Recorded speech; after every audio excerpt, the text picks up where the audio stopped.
Welcome to the Diva Smells Like Money podcast. I'm your host, Suzanne Chin Taylor, CEO and founder of Creative Raven, the firm that helps wastewater industry contractors and manufacturers unlock the power of digital marketing, AI, and PR to boost sales and opportunities.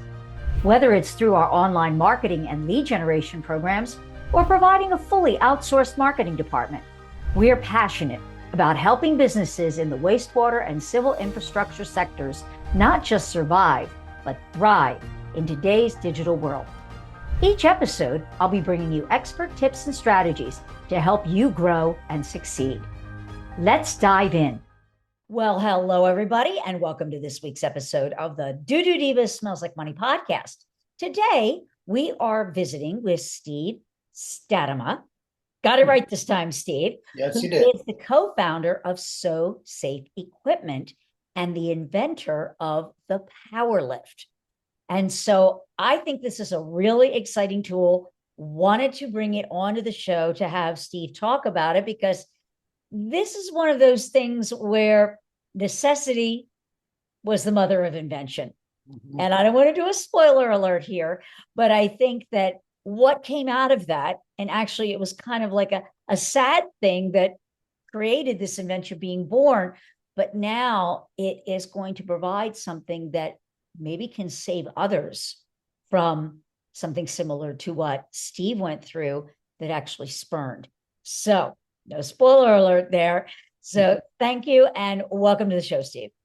Well, thank you. I'm so excited to be on with you, Suzanne.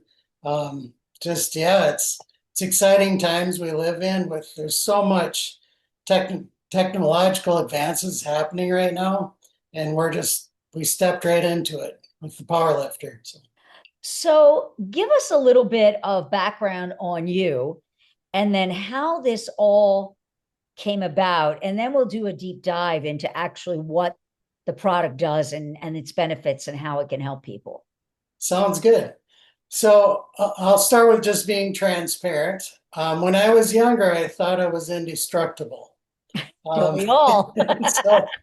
and so I would go on job sites. I've been in the excavation business for 30 years. And I've been with the municipality for 13 years now. So I transitioned from one to the other. But I remember being younger, seeing the older generations that have been in excavation and just through observation, seeing how, they didn't walk straight anymore. Some had some limps. A number of them were losing, and missing parts of their fingers or their hands. And so again, it was this observation. And then I remember thinking to myself, well, that won't be me because, I'm young and tough. Well, things kind of caught up to me. So to make a long story short, I was about 10 years into the municipal side. I was working for a city. And so we're in charge of our department. We do the collection system and the maintenance of that. And so my two previous coworkers, one had hip replacement after 30 some years of work. The other one, he just had his hip replaced. They're both retired now. And, they spent their whole career with the municipality doing the same jobs repeatedly year after year. Over the years, they had purchased some equipment to help with specifically moving manhole lids. But we didn't use them because they were, we thought, inefficient and ineffective to use. One of them just kind of put us in the lanes of traffic, was a longer tool. And so, the best tools are the tools that get used. And so those tools didn't get used. So about 10 years into my career there, I was just spring maintenance. So we'd flush the complete system spring and fall. Just for context, our city's about 3,000 people. And so we do, around 180 lids every spring and fall. Okay. So it was just a normal spring day. We were out maintaining the system. and came on a state highway. The lids are heavier.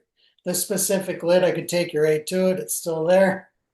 Was about 2 inches below grade, completely uncovered, so you could get your tools in there to get at it. So the tools we were using, I grabbed the tool and got the lid off a little bit, kind of cantered, and then I pulled on it. And the moment I pulled on it, simultaneously I felt a pop in my shoulder and my lower back went out. And I just stopped what I was doing, just took a breath, and honestly started getting kind of sick to my stomach because I knew it was bad. And so I just stepped back and I got a coworker to finish the job for me. But I remember going home that night and getting into my vehicle. I didn't go to the hospital right away, but I remember getting into my vehicle, going home and laying on the floor, and I had my wife and my kids. They were bringing me ice packs and things like that, and I remember that I couldn't get off the floor. And I was there stuck to the floor, and I was, at that time I was, mid 40s. So I had a number of years yet to retirement. But that was a harsh reality of like, man, I'm not indestructible anymore. Now what? Mm. So yeah, anyway, I got up off the floor the next morning, couldn't get out of bed. So then I went into the hospital and they took a bunch of x-rays and sure enough found out that I would be off work for a period of time and light duty for a period of time. So all in all, my physical therapy was 10 months long.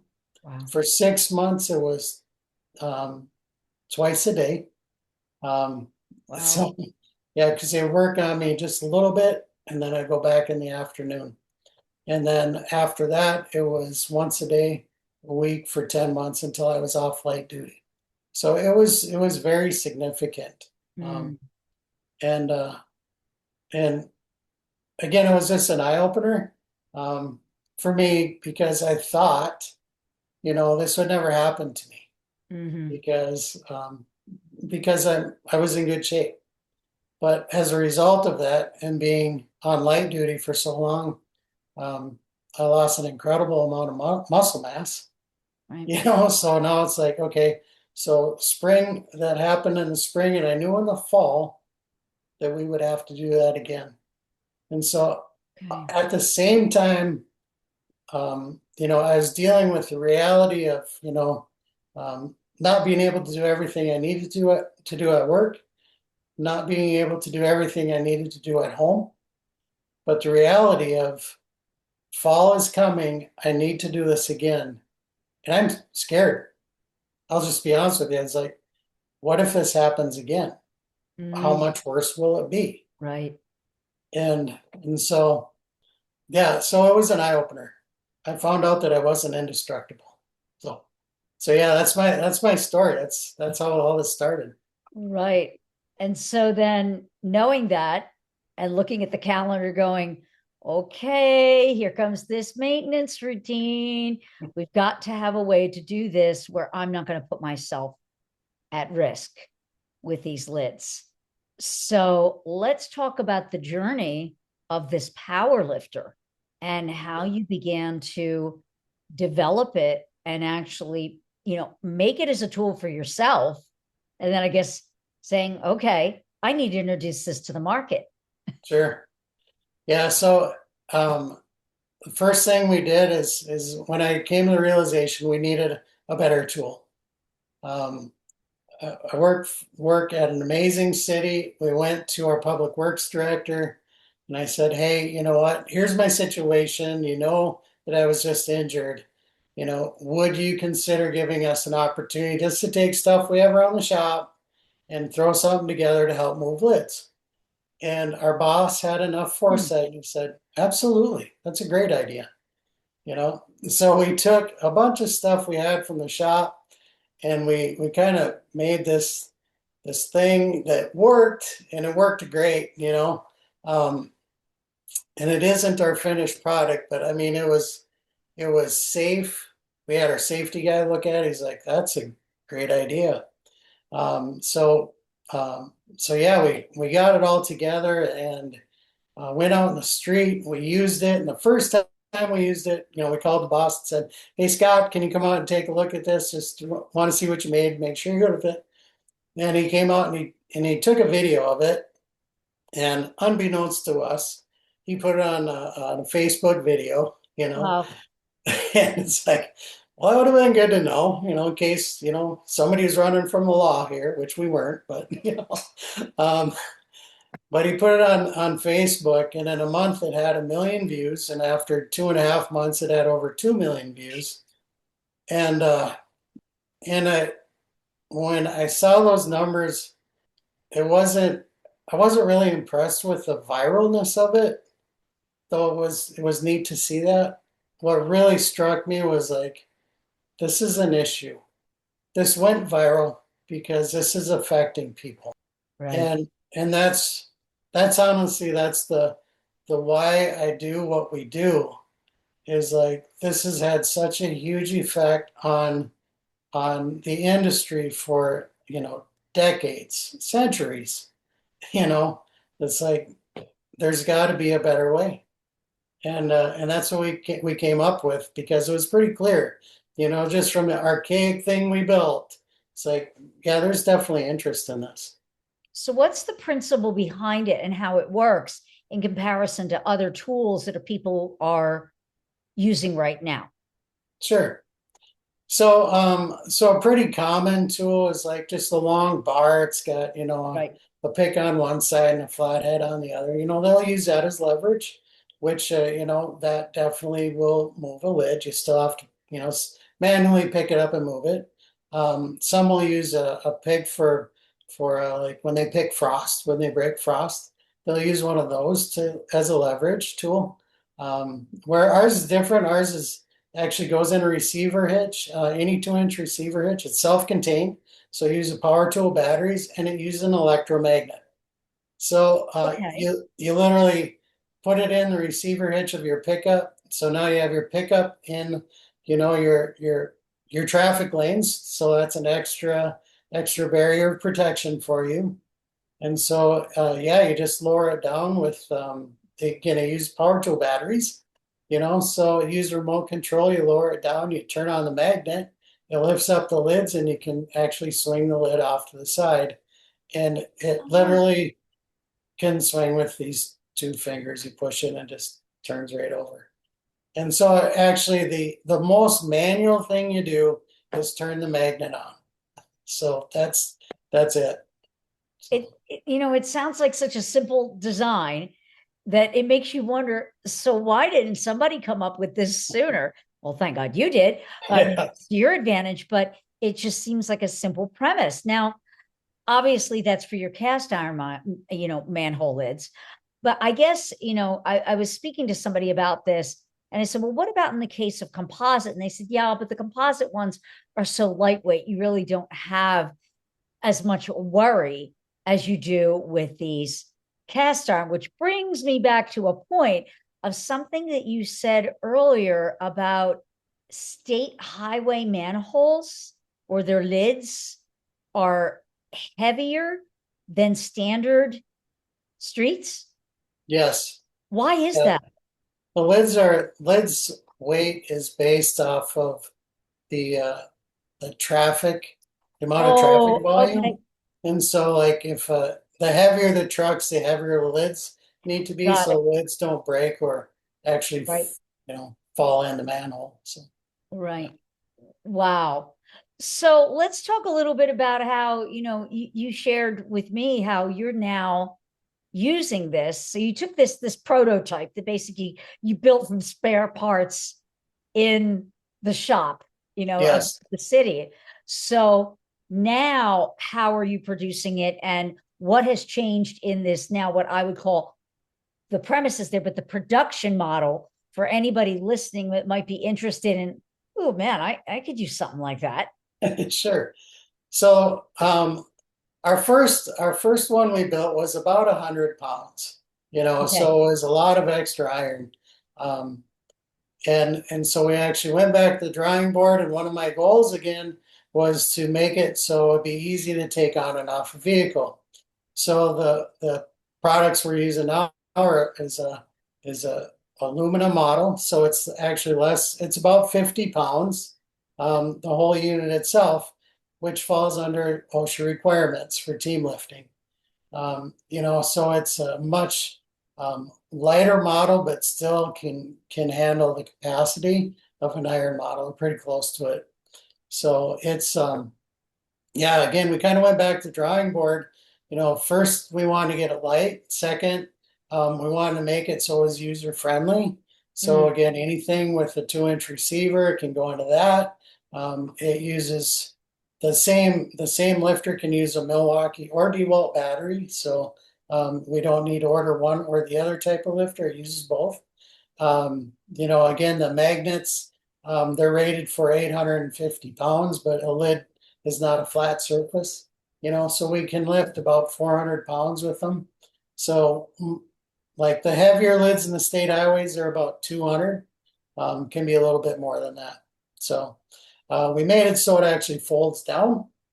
So when it's in operating, it stands up, but when it folds down, it can actually go under your tailgate and it tucks right in against your bumper. So you can drive around, you can still get in the back of your pickup or your vehicle. So it just honestly just gets out of the way beautifully. Again, in my perspective, is the best safety tool is the tool it's used. And so we put it on the back of our pickup the moment we start, our maintenance schedule, which lasts about a month, pretty close to that. And then it just stays in the back of the pickup because again, we can get in the box of the pickup and we can utilize our pickup just as we always did.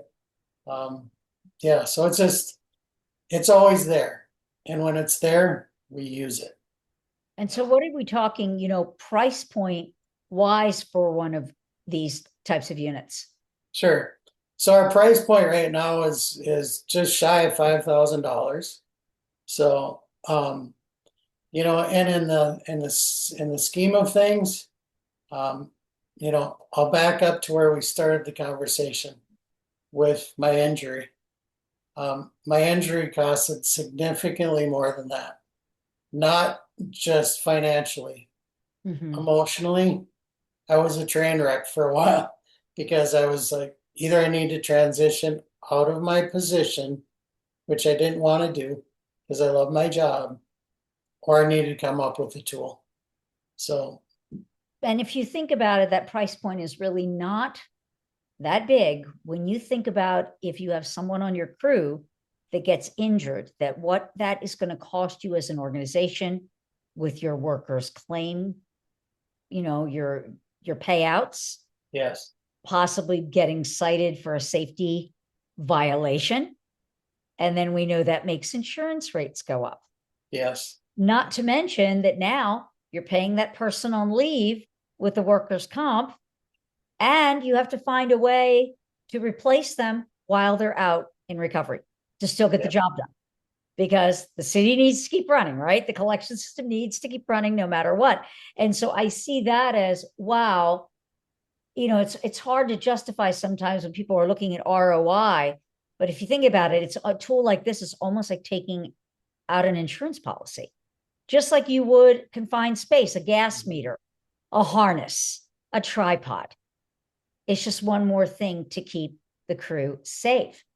And one of the things that I noticed on your website, and we're going to give that information at the end of the episode here, is that there are resources for cities that are looking for something like this, and maybe they don't have it in their budget, but they really, really want it. There are actually safety equipment grants available in nearly all the 50 states, or maybe in all the 50 states. And you have listed that resource on your website for people to look at available grants. And that is just a fantastic way. If you feel like, yes, I want this, I can't get budget approval, go for a grant. Yes. Because this certainly falls into that category. So Steve, where can people learn more about the product, how to procure it, how it works, see a video about it, whatnot? Yeah, the easiest place is to go to our website. It's www.shopsosafe.com. Just to help you remember, the so is Steve, and my business partner is Opie. So, Opie, like yeah. Mayberry RFD, Opie. Yes, Okay. ma'am. All right. So now I saw it as being so safe. Yeah, You got right. to be so, so very safe. But that's great. That's a neat tie-in, neat backstory there. Yeah. All Yeah. So right. you can go there. You can go to our website and you can see, you can purchase from our website. We have national distributors that we partnered with. So great companies we partnered with. So yeah. Excellent. Well, Steve, thank you for telling me, your story, your journey, and sharing with our audience this. I think it's a really unique and a very needed product. It's basically you build a better mousetrap for a tool that everybody needs if Yes. you're doing anything in a collection system. But you kept mentioning the best safety tools are the ones that get used. Mhm. And so that is what we're going to talk about. We're going to continue our visit with Steve in our follow-up episode about getting buy-in from your team for safety equipment, not just things like what Steve has brought to market with the power lifter, but really any type of safety tool or PPE that you invest in these tools to keep your team safe, but they're only going to work if they use them. And we're going to discuss some things that Steve has found that work, that are successful, that maybe you can employ to get that buy-in. And so, Steve, again, thank you for coming on the show and sharing your innovation. And thank you, audience, for spending your time with us today. And until next time, keep it flowing. Thanks for tuning in to today's episode. If you're ready to take your marketing to the next level and start increasing sales and opportunities for your business, reach out to us at Creative Raven. We're here to help you thrive in the digital landscape. Visit creativeraven.com or click the link in the show notes below to schedule a call and learn how we can support your growth. If you enjoyed the insights on today's episode, be sure to hit subscribe so you'll never miss an update. Until next time, keep growing and keep it flowing.